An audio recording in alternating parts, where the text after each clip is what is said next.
Tes œuvres sont admirables et mon âme le reconnaît bien. Psaume 139, verset 14. Bonsoir à chacun et à tous dans cette édition dont voici le sommaire. Du 25 au 29 septembre 2029, le Seigneur Jésus visite d'une façon particulière le Bénin à travers la grande croisade d'évangélisation du Dr William F. Koumoui. La quintessence de ce programme dans ce journal à travers la conférence qui a été organisée pour sa préparation ce jour.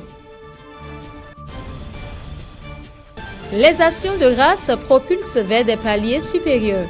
Mais sont-elles une invention humaine ou une prescription divine? La réponse à cette question dans quelques minutes. Pour finir, l'actualité internationale dans ce journal vous est présentée par Chimène Dossou, Agboti Sarouyon. À nouveau, bonsoir. Le pasteur Dr William F. Koumoui organise au Bénin une géante croisade à Sékou, à Alada, dans le département de l'Atlantique. Et ceci du 25 au 29 septembre 2026. Pour une meilleure organisation de cet événement grandiose, les sommités de l'Église au Bénin, avec le pasteur national de la vie profonde au Bénin, le révérend Clovis Alfred Kpadé, ont réuni les différents responsables du corps du Christ et des différentes dénominations ce mercredi 12 août au temple Salem de Jéricho de l'église évangélique des Assemblées de Dieu du Bénin. Objectif, faire connaître ce gigantesque programme aux participants et attribuer à chacun des rôles spécifiques.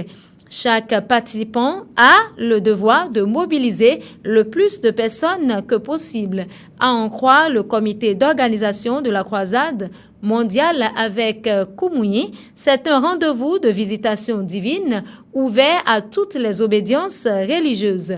Plus de 5000 âmes sont attendues sur les lieux de la croisade mondiale avec Koumoui. Le thème général est la visitation du Dieu de toute possibilité. Suivez ici le révérend Clovis Alfred Kpadé pour plus de détails sur l'événement.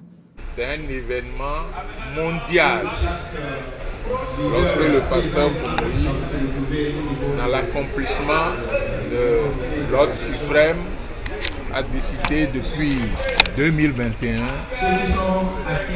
d'organiser une croisade mondiale, eh bien, il se déplace d'État en État et de pays en pays pour organiser. La particularité de la grande croisade avec Koumoui, c'est que quand il vient dans un pays, eh bien, il y a une retransmission en direct de l'événement du lieu alpha, c'est-à-dire du pays où il est, à travers tous les canaux, télévision, radio, presse écrite, presse en ligne, simultanément, et tous les pays où se trouve l'église biblique de la vie profonde dans le monde entier, l'église qu'il a fondée depuis 1973, organise leurs fidèles et tous ceux qui sont invités à suivre en direct du pays où il est la croisade. L'homme de Dieu va plus loin dans ses explications. Suivez-le donc. Cette croisade est couplée avec deux autres événements que nous appelons l'Impact Académie des jeunes, puisque lui-même il a été jeune, il a été enseignant au cours primaire, au cours secondaire et à l'université, et qu'il était converti sur les bancs. Donc, il a toujours voulu impacter les jeunes. Parce que c'est l'avenir de demain, c'est l'église de demain. Donc, il organise toujours le samedi de la croisade mondiale, tous les matins à partir de 7h jusqu'à midi, l'Impact Académie des jeunes. Donc, cette année, nous aurons cette Impact Académie des jeunes sur l'esplanade arrière du Palais des Congrès, et il organise en même temps aussi la conférence des ministres. La conférence des ministres, des jeunes professionnels. Il rassemble les ouvriers, les diacres, les diaconesses, les leaders des assemblées pour les impacter et leur transférer les dons et les talents que Dieu lui a donnés pour que vos églises se réveillent et croissent, comme son église a connu une croissance exponentielle depuis 1973 à nos jours.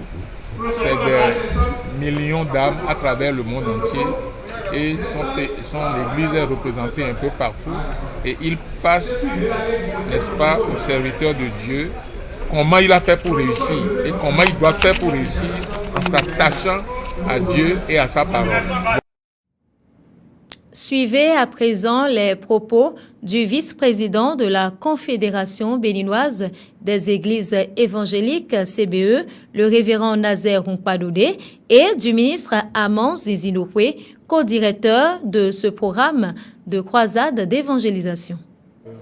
Nous avons tenu une très grande réunion aujourd'hui des responsables des diverses dénominations, des diverses fédérations au sujet de la grande croisade d'évangélisation avec le docteur William Kumuyi du Nigeria qui, à 85 ans, est puissamment utilisé par le Seigneur depuis plusieurs décennies à travers toute l'Afrique, tous les continents, le monde entier donc. Il vient au Bénin et c'est un très grand événement, une très grande bénédiction pour le Bénin qu'une sommité du corps de Christ universel puisse fouler le sol béninois. Partout où il passe, Dieu fait de très grandes choses. Il enseigne clairement et profondément la parole de Dieu. Dieu fait de très puissants et grands miracles par lui. C'est une bénédiction pour notre pays, le Bénin, que le Seigneur a mis dans le cœur de son serviteur Kumuyi de venir au Bénin. Donc, il y a 3 ans environ, il y avait un projet pareil, mais ça n'avait pas abouti. Je pense que cette fois-ci, par la grâce du Seigneur, ça se prépare bien pour que le programme puisse avoir lieu. Donc, je passe par ici pour inviter les chefs de dénomination à faire sortir les jeunes de leurs assemblées afin qu'ils arrivent à ce programme-là pour recevoir le partage des expériences, de l'expertise de l'homme de Dieu. Et après, maintenant, il y a le culte mondial qui aura lieu. Donc, si j'ai un message à passer, que les chefs de dénomination soient mobilisés pour relever le défi. Les actions de grâce propulsent à des paliers supérieurs. Mais il y a une question qui se pose. Sont-elles une invention humaine ou une prescription divine? Suivez la réponse avec le révérend Christophe Dewanou dans cet élément. Action de grâce, ça veut dire d'abord en grec eucharistia, et ce qui signifie remerciement, gratitude, reconnaissance. Alors, c'est une expression du cœur vis-à-vis de Dieu, envers Dieu plutôt, par rapport à tous ses bienfaits.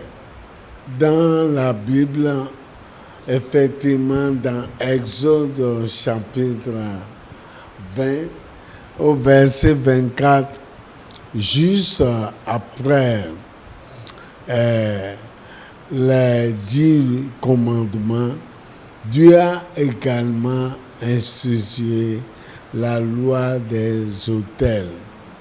Et cette loi des autels, au début, Dieu a tout de suite demandé aux enfants d'Israël qu'ils doivent ériger des autels en signe de communion avec le Dieu.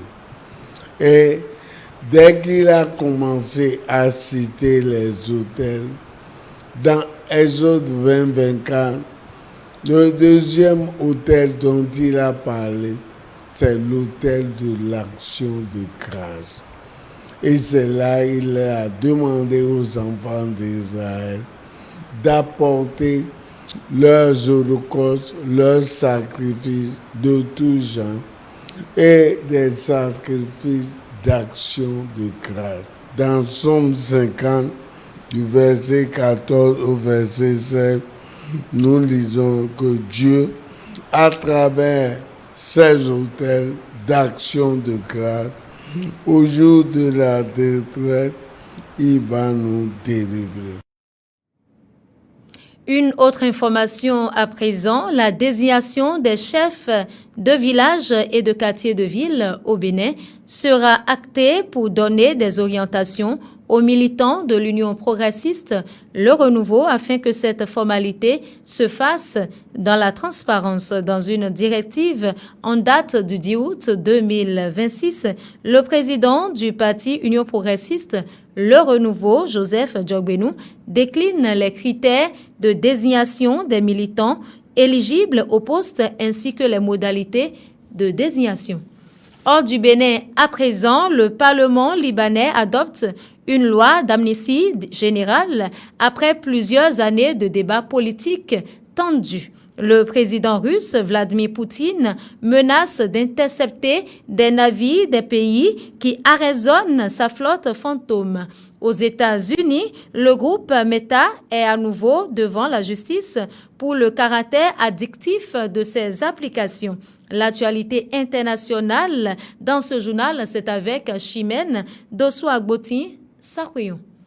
Le Parlement libanais a approuvé ce jour une loi d'amnistie générale. La dite loi était exigée par des personnalités politiques sunnites libanaises et par les nouvelles autorités syriennes qui réclamaient la libération de dizaines de militants islamistes accusés de terrorisme. Cette loi a été approuvée après plusieurs années de débats politiques tendus qui ont parfois tourné à la querelle confessionnelle. Selon le test voté, près de 80 islamistes sur les 150 détenus dans les prisons libanaises pourraient être libérés. En revanche, ceux qui ont du sang sur les mains ne bénéficient pas d'une libération immédiate. La loi prévoit une amnistie pour certaines catégories d'infractions, une réduction exceptionnelle de certaines peines et des mécanismes destinés à mettre fin aux détentions provisoires excessivement longues. Il est ajouté que les affaires jugées devant la Cour de justice, une juridiction exceptionnelle sans appel qui est notamment saisie de l'explosion du port de Beyrouth le 4 août 2020, ne sont pas concernées par la dite loi.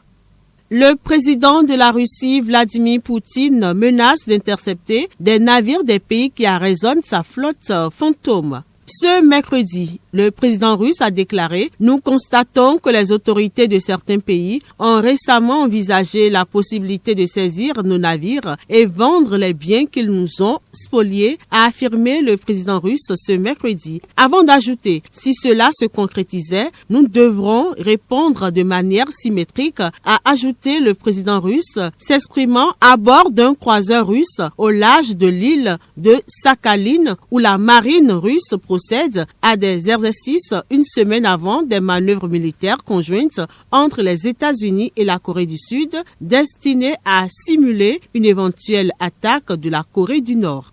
Et puis, le groupe Meta est devant la justice fédérale pour le caractère addictif de ses applications. Meta, la maison mère de Facebook et d'Instagram, revient sur le banc des accusés pour une deuxième fois en moins d'1 mois. Et cette fois-ci, c'est devant un tribunal fédéral, une première pour le géant américain. Le groupe est accusé d'avoir rendu ses réseaux sociaux délibérément addictifs, en particulier auprès des jeunes. Les procureurs réclament 1 400 milliards de dollars, l'équivalent de la capitalisation boursière de Meta. Le verdict est attendu début octobre 2026. Il faut souligner que le groupe fait face à des milliers d'autres procès similaires. Qui commence bien, finit bien. Merci de votre attention soutenue et merci de bien vouloir suivre la rediffusion de votre émission préférée, Le Ciel, où l'on fait à toi le choix, demain à 20h. Shalom, shalom.